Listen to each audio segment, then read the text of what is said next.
อัตภาพเป็นมนุษย์เกิดได้เป็นคนได้มาสั่งสมบุญสร้างบารมีน้อยมากๆเลยนะถามว่าหมู่บ้านหนึ่งนะ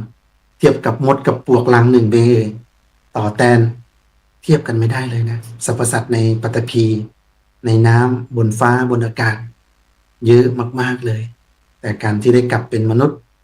เป็นของยากเพราะว่าบุคคลที่ได้เกิดเป็นมนุษย์อัตภาพเป็นมนุษย์นั้นต้องประกอบเหตุบุญเอาไว้อย่างน้อยต้องรักษาศีลเท่าไหร่เอ่ยศีล5มาข้ามภพข้ามชาตินะไม่ฆ่าไม่ลักไม่ประพฤติผิดในกามไม่พูดปดมดเท็จพูดส่อเสียดพูดเพ้อเจ้อไม่ดื่มสุราหรือของมึนเมาทำให้ตนเองขาดสติเห็นไหมโครงการศีล5นะของมหาเถรสมาคมของพระมหาเถระพระเถรานุเถระจึงอยากจะให้ทุกคนได้มีสันติสุขเกิดขึ้นภายในมีสันติภาพที่เกิดขึ้นบนทั่วโลกโดยการนะบำเพ็ญตนยกตนให้สูงขึ้นกว่าสรรพสัตว์ทั้งหลายคือการรักษาศีล5อย่างน้อยนะเพราะว่าการได้กลับมาเป็นอัตภาพเป็นมนุษย์ยากจริงๆยากขนาดไหนพระองค์ได้เปรียบว่ามีเต่าตาบอดเนี่ยอยู่ตัวหนึ่งนะปล่อยลงมหาสมุทรเลยเนี่ยนะแล้วก็โยนหนังว้อง โยนห่วงเล็กๆเท่ากับสวมหัวเต่าเลยนะก็โยนลงไปด้วยก็คลื่นก็ซัดไปซัดมาใช่ไหมเต่าตัวนั้นก็ลอยเคว้งคว้างเต่าตาบอดนะมองไม่เห็นนะจนไอหัวเต่าหัวเต่าพุดขึ้นมาแล้วก็คล้องกับหนังยางคล้องกับวงแหวนเล็กๆเท่ากับหัวเต่านั่นแหละจึงได้เกิดมาเป็นมนุษย์ได้ถามว่ายากไหมโอ้โหยากแสนยากล้านยากทีเดียวนะการที่เราเกิดมาเป็นมนุษย์แล้วเราต้องรู้ว่าเราเกิดมาทำอะไรนะตายแล้วจะไปไหนอะไรคือเป้าหมายชีวิตแล้วเราจะเดินไปสู่เป้าหมายชีวิตนั้นได้อย่างไรนะวันนี้พระอาจารย์กล้าทำมีคำตอบนะเพราะว่าชีวิตของเราพระองค์ก็ตัดไว้เลยว่ากิจโฉมนุสสะปฏิราโภการกลับได้เป็นอัตภาพมนุษย์เนี่ยเป็นของยากมากนะฉะนั้นแล้วพระองค์จึงตรัสว่าคุณค่าของการเกิดมาเป็นมนุษย์นะจะมีคุณค่าอย่างน้อยนะกี่ประการเอ่ย3ประการ1คืออัตภาพที่ได้มาโดยยากประการที่2เป็นชุมทางแห่งสุคติโลกสวรรค์และทุกขติในอบายประการที่3ชีวิตมนุษย์เป็นของน้อยจำเป็นจะต้องทำมาหากินทำมาเลี้ยงชีพมีเวลาเหลือน้อยที่จะมาสั่งสมบุญสร้างบารมีจึงเพราะว่าบุญนั้นเป็นสิ่งที่อยู่เบื้องหลังความสุขและความสำเร็จนะบุญนั้นถามว่า what is บุญนะ what is บุญบุญคืออะไรนะบุญคืออะไรไหนใครตอบได้ยกมือครับเอาซาธุนะตอบมาในไลฟ์ก็ได้เนาะพิมพ์มาก็ได้ถามว่าบุญคืออะไรไม่มีผิดไม่มีถูกเนาะอาจจะถูกมากถูกน้อย และบุญก็คือพลังงานบริสุทธิ์นะเกิดขึ้นที่ไหนเกิดขึ้นที่ใจของเรานะเกิดเมื่อไหร่เกิดทุกครั้งเลยนะที่เราทำทานรักษาศีลเจริญสมาธิภาวนาเกิดทุกครั้งที่เราละชั่วทำความดีทำใจของเราให้ผ่องใสเห็นไหมนะเกิดทุกครั้งเลยที่เราละชั่วทำความดีทำใจของเราให้ผ่องใสเกิดทุกครั้งเลยนะวิธีการทำบุญมีไหมมีนะวิธีการทำบุญก็คือ 1. การให้ทาน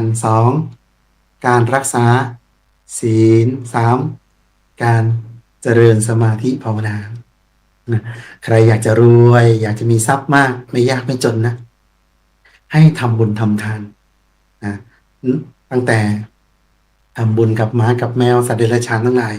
เราก็ได้บุญแล้วเป็นร้อยภพร้อยชาติแล้วทำกับคนทุศีลขนาดทำกับโจรนะจะได้พันชาตินะ ทำกับคนมีศีลโอ้โหไม่ต้องห่วงนับเท่าทวีไม่ถ้วนพระพุทธมีทำบุญกับทำทานคนรักษาศีล5ก็ได้บุญขึ้นมารักษาศีล8ทำบุญกับคนศีล8ศีล10สามเณรศีล227ไล่เรื่อยไปจนคุณธรรมคุณวิเศษของท่านตั้งแต่เป็นโคตภูบุคคลนะโสดาสกิทานาคารหัตไล่เรื่อยไปเลยตั้งแต่พระสัมมาสัมพุทธเจ้าพระปัจเจกพุทธเจ้าแต่สิ่งเหล่านั้นพระพุทธองค์ท่านตรัสว่า ไม่เท่ากับถวายสังฆทาน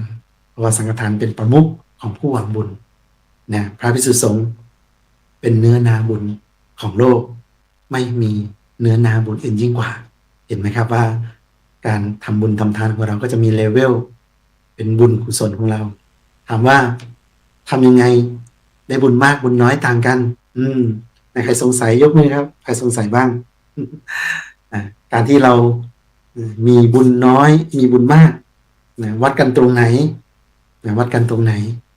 วัดกันตรงที่สวยหล่อหรือเปล่าขี้เลหรือเปล่าอ้วนผอมดำขาวไหมนะไม่เลยนะพระพุทธองค์ไม่ได้วัดกันว่าใครมีบุญมากต้องสวยต้องหล่อคนนี้ขี้เลนะ บุญน้อยอย่างเงี้ยคนนี้อ้วนบุญมากคนนี้ผอมบุญน้อยอย่างเงี้ยไม่เลยพระองค์ให้วัดกี่อย่างเลยความบริสุทธิ์3ประการนะ1ก็คือ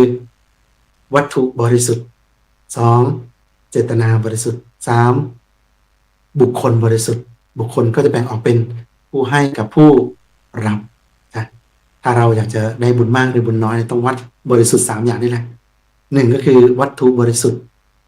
วัตถุไทยธรรมนะของเราที่หามาด้วยความยากลำบากเนี่ยนะหรือว่าเราไปลักไปขโมยใครมาไปหยิบไปช่วยไปคอร์รัปชันใครมาเห็นไหมนะถ้าเราวัตถุนั้นไทยธรรมนั้นภัตตาหารนั้นนะน้ำนั้น ปัจจัย4นั้นเราไปลักไปขโมยไปคอร์รัปชันไปโกงไปกินไปเบียดเบียนเขามาแสดงว่าวัตถุบริสุทธิ์ไม่เลยไม่บริสุทธิ์นะแต่ถ้าเราหามาด้วยน้ำพักน้ำแรงของเราเป็นทรัพย์สินส่วนตัวเราเป็นทรัพย์สินของครอบครัวเราที่มีมติลงกันแล้วว่าเราจะไปทำบุญนี้ร่วมกันอย่างนี้วัตถุบริสุทธิ์เราได้บุญก้อนที่1ไปแล้วก้อนที่2เจตนาบริสุทธิ์นะถ้าเจตนาเราหวังบุญเป็นที่ตั้งไม่อยากเอาหน้าเอาตาไม่อยากเด่นอยากดังไม่อยากมีชื่อมีเสียงอยากจะเอาบุญเป็นที่ตั้งมีเจตนาบริสุทธิ์ถ้าเจตนาไม่บริสุทธิ์ล่ะ แต่ใกล้เลือกตั้งแล้วเนาะอย่าลืมนะเบอร์1นะ เอารองเท้าไปข้างหนึ่งก่อนนะถ้าเลือกเราไปอีกข้างหนึ่งเป็นไงเจตนาบริสุทธิ์ไหมไม่บริสุทธิ์นะหวังยศหวังตำแหน่งหวังนะชื่อเสียงเกียรติยศนะไปแลกมาอย่างนี้เจตนาไม่บริสุทธิ์นะอะไรอีกบริสุทธิ์บุคคลบริสุทธิ์ก็คือผู้ให้กับผู้รับนะบุคคลบริสุทธิ์ก็แบ่งกันนะถ้าเช็คแล้วว่าวัตถุเราก็ไม่ได้ไปลักขโมยใครมาวัตถุบริสุทธิ์แล้วเราได้บุญก้อนหนึ่งแล้วเจตนาหวังบุญเป็นที่ตั้งเราก็ได้บุญก้อนที่2แล้วมันจะเช็คกันตรงนี้แหละนะจะชนะหรือแพ้อยู่ตรงนี้แหละนะ ส่วนใหญ่คนก็ไม่ค่อยเช็คปรากฏว่าไปทำบุญก็โอ้ยเราก็เตรียมเลยนะวัตถุก็บริสุทธิ์นะเจตนาไปเอาบุญเต็มที่เลยนะไปเสร็จปุ๊บโอ้โหอะไ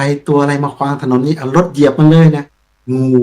อยู่ข้างถนนก็เอารถเหยียบไปเลยไม่เบรกไม่เอาเหยียบเสร็จปุ๊บไปก็ไปโวยวายงุนงิดอีกโอ้โหแล้วก่อนมาก็ปาณาติบาตมาแล้วเห็นยุงกัดก็ตบยุงอีกโอ้เขาเรียกว่าเจอใครไม่เหม็นหน้าก็นินทาด่าว่าร้ายอีกโอ้โหผิดศีลข้อที่4อีกก่อนจะเข้าวัดขอสักคลิปหนึ่งสักกงหนึ่งนะกักหนึ่งศีลข้อ5ไปอีกเห็นไหมกว่าจะได้บุญนะมันไม่ธรรมดาตัวเองก็ต้องบุคคลผู้ให้เนี่ยบริสุทธิ์ด้วยนะทำไมพระจึงนะให้พวกเราอาราธนาศีล5ก่อนอย่างน้อยนะวันอุโบสถศีล8ก่อนก็เพราะอย่างนี้แหละก็อยากจะให้พวกเราได้บุญมากๆนะให้ผู้ให้บริสุทธิ์ก่อนผู้รับลูกเนรศีล10พระศีล227ถ้าท่านมีคุณธรรมคุณวิเศษเป็นพระอริยบุคคลอีกประพฤติปฏิบัติดีปฏิบัติชอบอีกบุญก็คูณทับทวีสำหรับเนื้อนาบุญอีกเห็นไหมบุคคลก็แบ่งเป็นผู้ให้กับผู้รับนี่จึงสำคัญว่าพระพุทธองค์พระสัมมาสัมพุทธเจ้าพระองค์ไม่ได้ตอบเลยว่าไม่ได้ตัดตอบเลยว่าใครหล่อ ใครสวยใครฉลาดกว่ากันนะใครหล่อใครสวยใครฉลาดกว่ากันไม่เลยนะเป็นพระองค์ตรัสว่าคนที่มีบุญมากมีบุญมากก็คือคนที่มีความบริสุทธิ์3 อย่าง3 ประการนะก็คือวัตถุบริสุทธิ์เจตนาบริสุทธิ์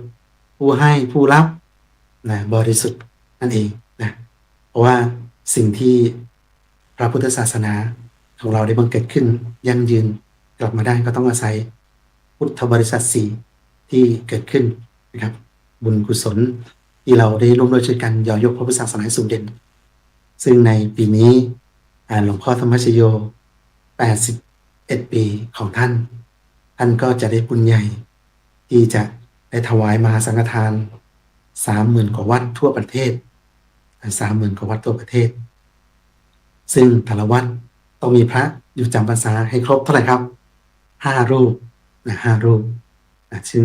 ในพรรษาก็บวชกันแต่ละวัดแต่ละวาแล้วก็กลับมาเผยแผ่ฟื้นฟูพระพุทธศาสนานะเพราะว่าชีวิตของเรานั้นจะต้องอาศัยคำสอนของพระสัมมาสัมพุทธเจ้าในการดำเนินชีวิตนะเพราะว่าพระภิกษุสงฆ์นั้นคือใครเอ่ยพระภิกษุสงฆ์นั้นคือครูผู้สอนศีลธรรมนะครูผู้สอนศีลธรรมนะพระภิกษุ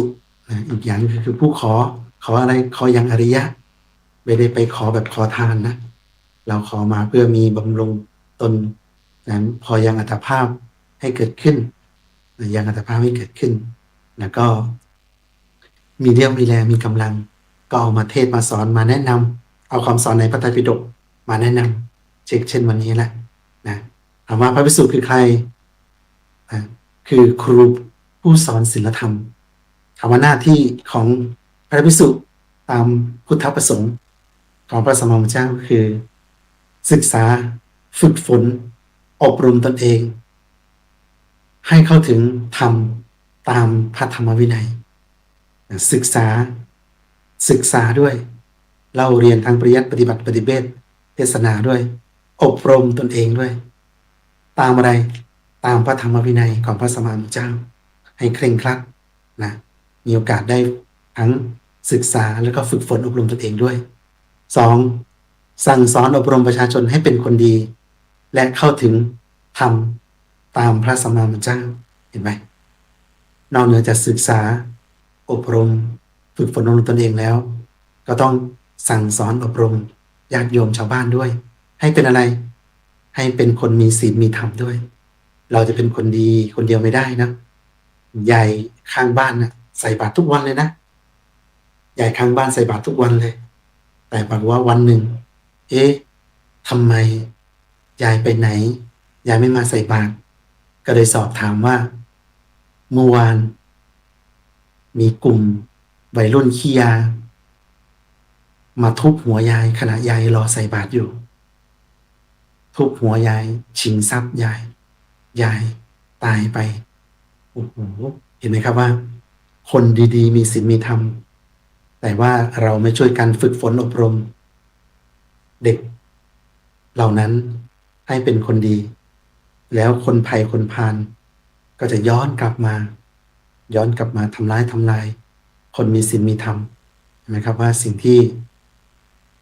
เราช่วยกันคิดสิ่งที่เราช่วยกันทำสิ่งที่เราช่วยกันสนับสนุนพระภิกษุสงฆ์ท่านเป็นครูภาคสอนศีลธรรมวัดก็เป็นโรงเรียนสอนศีลธรรมวัดไม่ใช่สิ่งที่เราจะต้องไปขอหวยขอเลขขอเบอร์วัดเป็นสิ่งที่เราเข้าไปแล้วเราไปจับผิดท่านไปดูถูกท่านไม่ใช่วัดไม่ใช่มหรสพเอาหนังเอาเพลงเอามวยเอาสิ่งลื่นเริงล่อแหลมในทางโลกเข้าไปในวัดไม่ใช่ครับวัดต้องเป็นโรงเรียนสอนศีลธรรมพระภิกษุต้องเป็นครูสอนศีลธรรมนะและก็ข้อที่3นะหน้าที่ของพระภิกษุตามพุทธประสงค์คือปกป้องรักษาพระพุทธศาสนาให้พ้นจากภัยพาน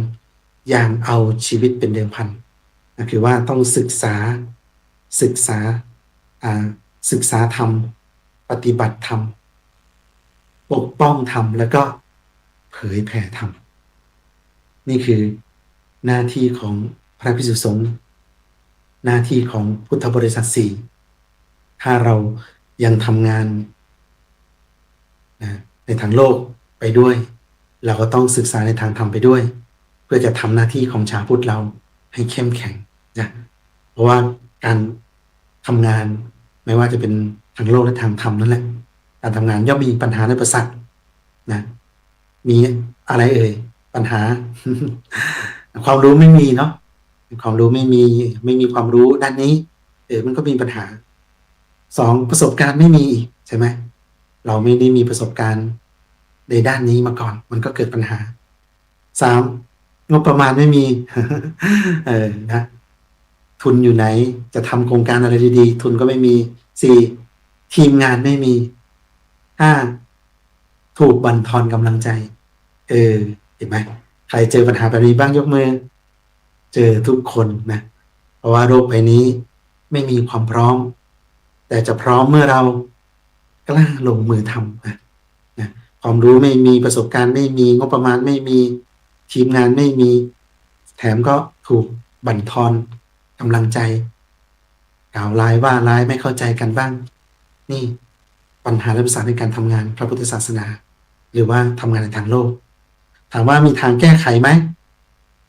มีนะมีเลยทีเดียวสิ่งไหนก็ตามที่เราคิดทำโดยมากนะจะมีคนทำมาก่อนแล้วให้ไปเริ่มตรงจุดนั้นนะไปเซิร์ชดูนะ ChatGPT ก็ได้หรือว่า Google ก็ได้หรือว่าผู้รู้ก็ได้ให้เราไปเริ่มต้นที่จุดนั้นก่อนนะจุดนั้นถามว่าสิ่งเหล่านี้ไม่ว่าจะความรู้ไม่มีประสบการณ์ไม่มีงบประมาณไม่มีทีมงานไม่มีถูกบั่นทอนกำลังใจอะไรสารพัดที่ปัญหาที่เราเกิดในโลกนี้นะมีคนทำมาก่อนเราแล้วนะไม่ว่าจะเป็นสร้างวัดสร้างวาสร้างบ้านคอนเนคชั่นทำคอนเทนต์ถ่ายคลิปวิดีโอตัดต่อวิดีโอหรือว่าศึกษาพระธรรมวินัยศึกษาพระไตรปิฎกทำยังไงนะเราจะเอาธรรมะของพุทธเจ้ามาประพฤติปฏิบัติได้ก็มีครูบาอาจารย์ที่ทำมาก่อนมีคนมีความรู้มีประสบการณ์ที่ทำมาก่อนเราแล้วให้ไปเริ่มตรงจุดนั้นนะสองถ้าจะแก้ไขปัญหาเหล่านี้ได้คือความรู้ในโลกนี้เนี่ยมีเพียงพอที่ทำให้เราแก้ไขปัญหานั้นๆได้อย่างครบกระบวนการจ้ะแก้ไขปัญหาอย่างครบกระบวนการในโลกนี้เราเริ่มต้นจากคนที่อะไรทำมาก่อนเราก่อนสองความรู้ในโลกนี้มีเพียงพอที่จะแก้ไขปัญหาสิ่งนั้นได้นะครับสามผู้ที่ประสบความสำเร็จสูงสุดในโลกนี้ทั้งฝึกตนเองการทำงานไม่มีใครเกินพระสัมมาสัมพุทธเจ้านะครับผู้ที่ประสบความสำเร็จสูงสุดในโลกนี้ทางด้านการฝึกตนเองการทำงานไม่มีใครเกินพระสัมมาสัมพุทธเจ้าไม่มีใครเกินพระสัมมาสัมพุทธเจ้าเลยให้เราเริ่มจากผู้ที่ประสบความสำเร็จในจุดนั้นนะสี่เริ่มต้นที่การศึกษาพระธรรมวินัยของพระพุทธองค์ก่อนเป็นอันดับแรกจึงจะประหยัดเวลาประหยัดงบประมาณและประสบความสำเร็จโดยที่ไม่ต้องไปก่อบาปไปก่อเวรติดตัวที่ไหนเห็นไหมครับสิ่งที่เรามีปัญหาไม่ว่าจะทางโลกและทางธรรมถ้าเราได้มีคำสอนของพระสัมมาสัมพุทธเจ้าพระพุทธองค์ก็ตรัสไว้ว่านัตถิสันติพลังสุขังนะสุขอื่นยิ่งกว่าการทำใจหยุดใจนิ่งเนี่ยเป็นไม่มีเลยนะเป็นไม่มีเลยการทำใจของเราให้หยุดการทำใจของเรานิ่งด้วยการประพฤติปฏิบัติธรรมไม่ว่าจะเป็นสายไหนก็ตามจะเป็นยุบหนอพองหนอพุทโธสัมมาอรหังนะหยุดในหยุดนิ่งในนิ่งเอาใจของเรากลับมาหยุดมานิ่งที่ศูนย์กลางกายอันที่7นะครับหรือว่าสูดลมหายใจเข้าลึก เอาใจของเรากลับมาหยุดมานิ่งนะให้มีสติตั้งมั่นเราก็สามารถที่จะแก้ไขปัญหาเหล่านี้ได้อย่างมีสติแก้ไขปัญหาโดยเอาใครเป็นต้นแบบพระสัมมาสัมพุทธเจ้าเป็นต้นบุญต้นแบบแล้วเดินตามเส้นทางอริยมรรคมีองค์แปดนะทำให้เราไม่ไม่สุดโต่งไปทางใดทางหนึ่งไม่หย่อนไปแต่ว่าเราจะเป็นเส้นทางมัชฌิมาปฏิปทาเส้นทางสายกลางเส้นทางไปสู่มรรคผลนิพพานโดยที่เราเป็นชาวพุทธที่เข้มแข็งทำตนเองให้เป็นแบบอย่างโดยการศึกษาธรรมโดยการปฏิบัติธรรมโดยการปกป้องพระพุทธศาสนาไม่ใครมาว่าร้ายกล่าวร้ายกล่าวโทษแต่สุดท้ายคือเผยแผ่ธรรมตามคำสอนของพระสัมมาสัมพุทธเจ้าโดยไม่ได้เอาคำสอนของพระองค์นั้นผิดเพี้ยนไปนะครับพระอาจารย์กล้าธรรมโชติสิโปประธานสงฆ์ทุดงคสถานนครสวรรค์อำเภอท่าตะโกจังหวัดนครสวรรค์ต้องขออนุโมทนาสาธุการในจิตอนุกุศลของ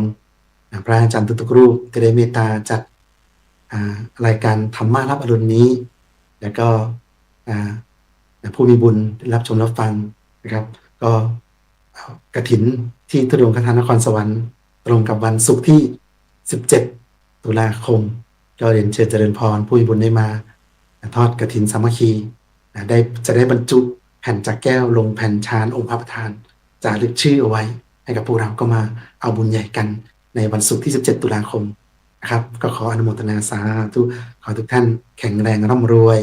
ใจใสเข้าถึงธรรมจงทุกคนทุกท่านทุกประการเทอญเจริญพร